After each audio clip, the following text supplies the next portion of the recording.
Selamat siang Tribuners, saat ini Anda menyaksikan berita terkini Lampung bersama dengan saya Mutiara.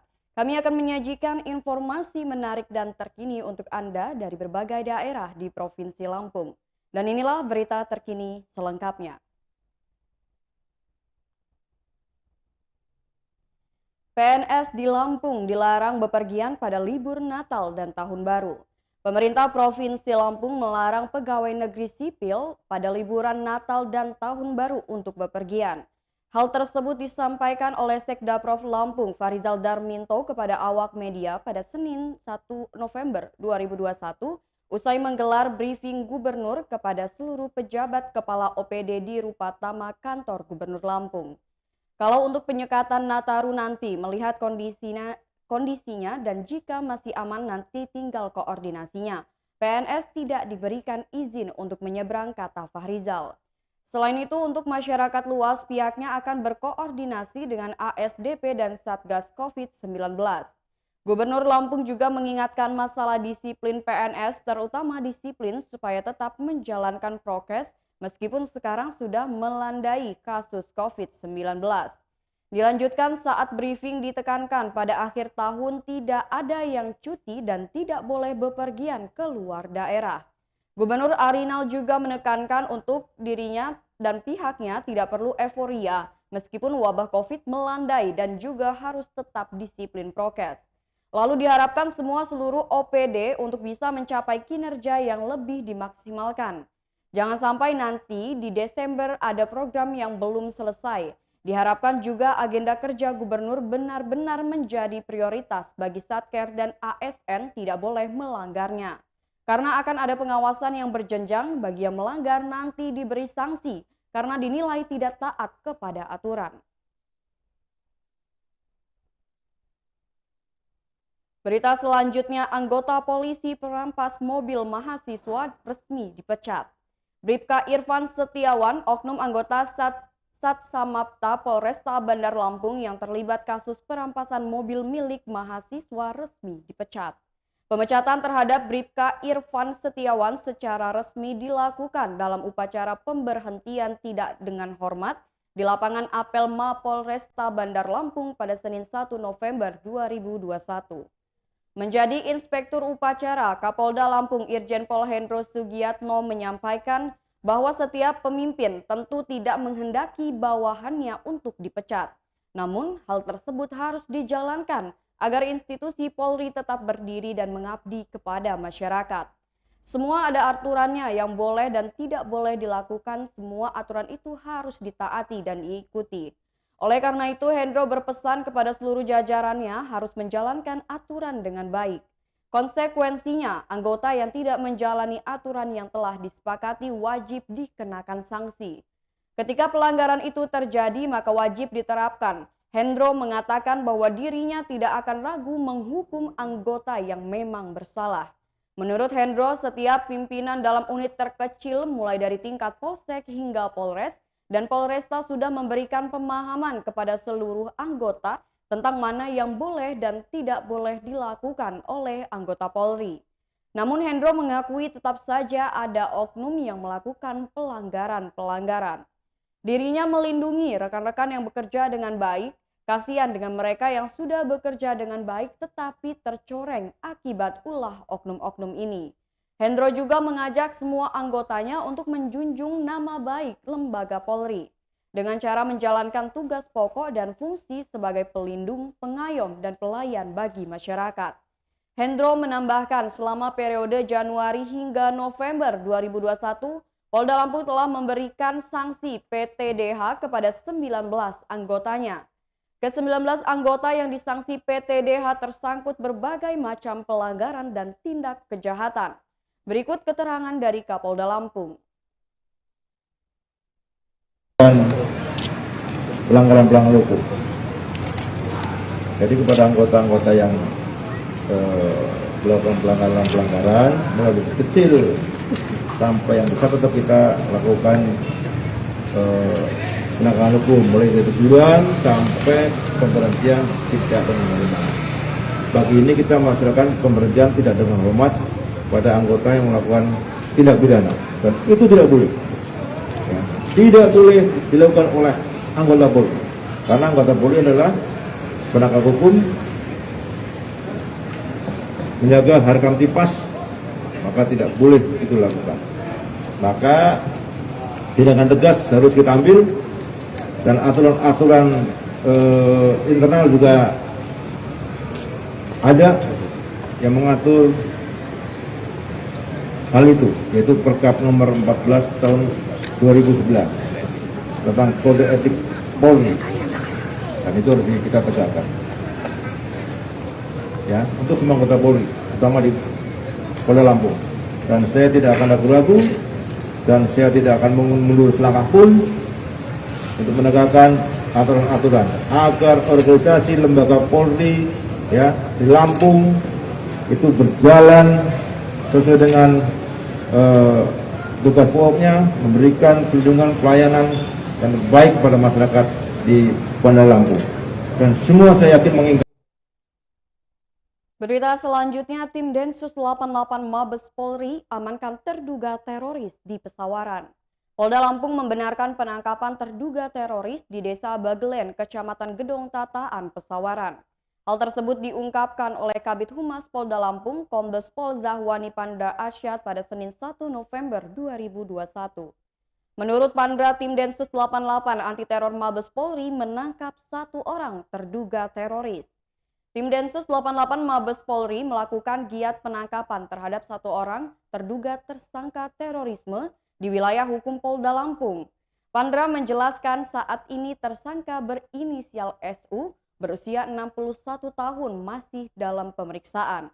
Untuk detail penangkapan dan barang bukti yang turut diamankan katanya akan disampaikan oleh Mabes Polri. Kepolisian daerah Lampung hanya membenarkan terkait giat tim Densus 88. Pandra menjelaskan SU diamankan dari hasil pengembangan penangkapan tersangka sebelumnya. Dari Kepolisian daerah Lampung selalu mengantisipasi mengenai adanya sel-sel terorisme yang dapat meresahkan masyarakat.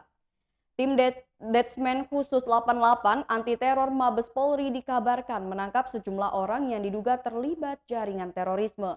Dari informasi yang diperoleh oleh Tribun Lampung, penangkapan dilakukan di Desa Bagelen, Kecamatan Gedong Tataan, Kabupaten Pesawaran, Lampung pada Minggu 31 Oktober 2021 lalu. Sumber yang enggan disebutkan namanya menyatakan salah satu terduga teroris yang diamankan berinisial SU.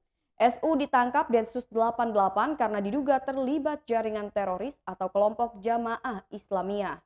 Menurutnya hingga saat ini Densus 88 tengah memeriksa SU. Saat dikonfirmasi, Kabid Humas Polda Lampung Kombes Pol Zahwani Pandra Arsyad membenarkan bahwa Densus 88 memang menangkap terduga teroris di wilayah hukum Polres Pesawaran. Menurut Pandra, saat ini pihaknya sedang mengonfirmasi progres penangkapan terduga teroris tersebut. Berita selanjutnya, modus pecah kaca mobil, pencuri gasak uang 164 juta rupiah di Lampung Utara.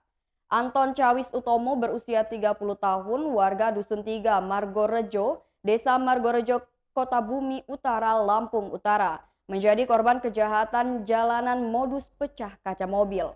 Apesnya ia harus kehilangan uang ratusan juta yang baru diambilnya di bank. Anton menceritakan kronologi kejadian itu. Ia baru mengambil uang di Bank BRI cabang Kota Bumi bersama istri dan anaknya menggunakan mobil Toyota Avanza Veloz dengan nomor polisi BE1889KW pada Senin 1 November 2021. Uang sebanyak 164 juta rupiah itu dimasukkannya ke dalam sebuah tas, diletakkan di bawah jok belakang.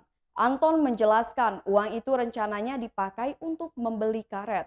Ia pun meletakkan uang itu di bawah jok belakang. Korban juga tidak merasa curiga saat ban mobilnya mengalami kebocoran. Saat hendak menambal ban itulah korban baru menyadari bahwa kaca mobilnya sudah pecah. Setelah mendatangi tukang tambal ban, ia kaget mendapati kaca kiri bagian belakang mobilnya sudah pecah. Ia pun semakin terpukul begitu mengetahui uang di mobilnya ikut raib. Pelaku beraksi di Kecamatan Kota Bumi, Lampung Utara pada Senin 1 November 2021 sekitar pukul 13:10 waktu Indonesia Barat. Setelah itu korban langsung menghubungi keluarganya untuk mendampinginya melapor ke pihak yang berwajib. Berikut keterangan dari korban. Kita penumpang sama aja, Mas?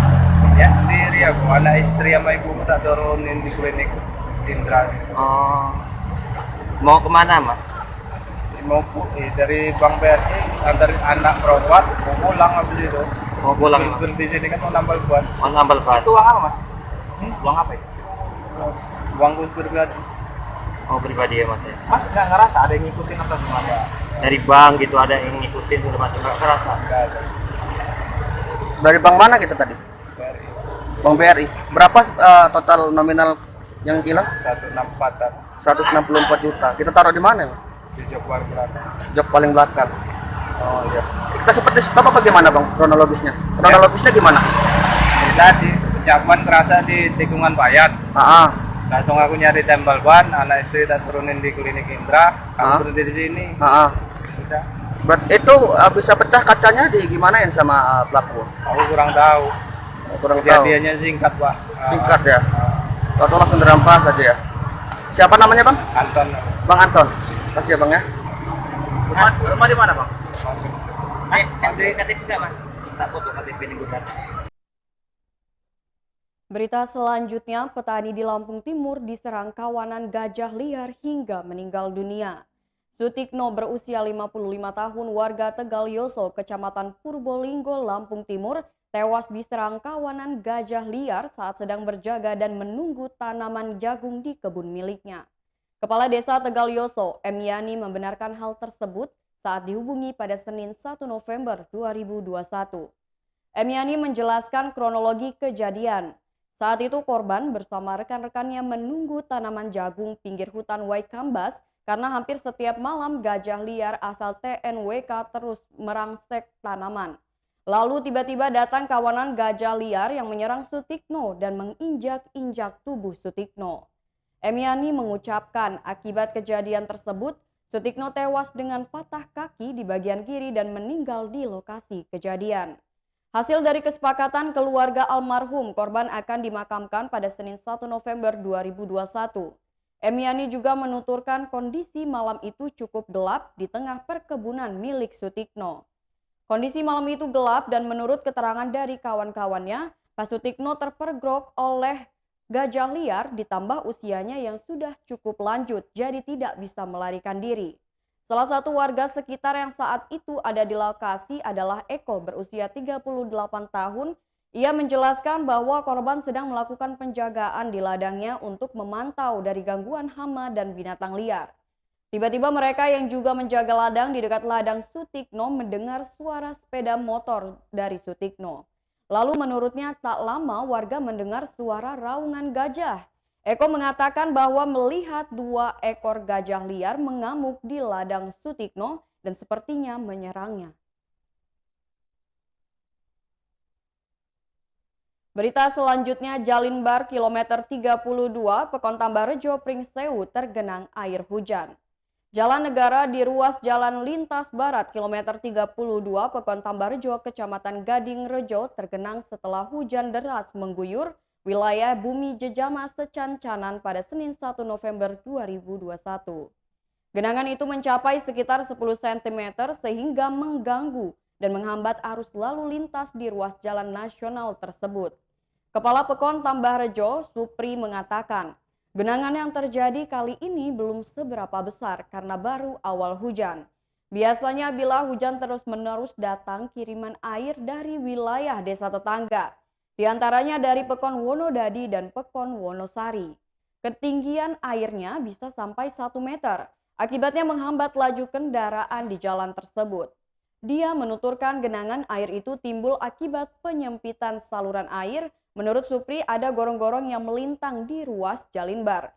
Gorong-gorong di jalur lintas itu menyempit sudah berulang kali diusulkan untuk perbaikan, namun tidak kunjung ada realisasi. Karena itu dia berharap adanya respon cepat dari pemerintah pusat. Ini mengingat ruas Jalinbar merupakan kewenangan dari pemerintah pusat, apalagi katanya akibat menyempitnya saluran air juga berdampak pada rumah penduduk di sekitarnya. Kepala Badan Penanggulangan Bencana Daerah Pringsewu, Edi Sumber Pamungkan, mengatakan bila Kecamatan Gadingrejo merupakan satu dari 3 kecamatan di Kabupaten Pringsewu yang rawan banjir ketika hujan lebat turun. Kecamatan lainnya adalah Ambarawa dan Pardasuka. Menurut Edi, faktor dominan yang menyebabkan banjir di Kecamatan Gadingrejo karena drainase. Air hujan tidak tertampung dan drainase atau siring yang ada di lingkungan dan jalan. Sedangkan 2 wilayah kecamatan lainnya diakibatkan oleh luapan Sungai Wai Tebu di Kecamatan Ambarawa dan luapan Sungai Wai Muncang di Kecamatan Pardasuka.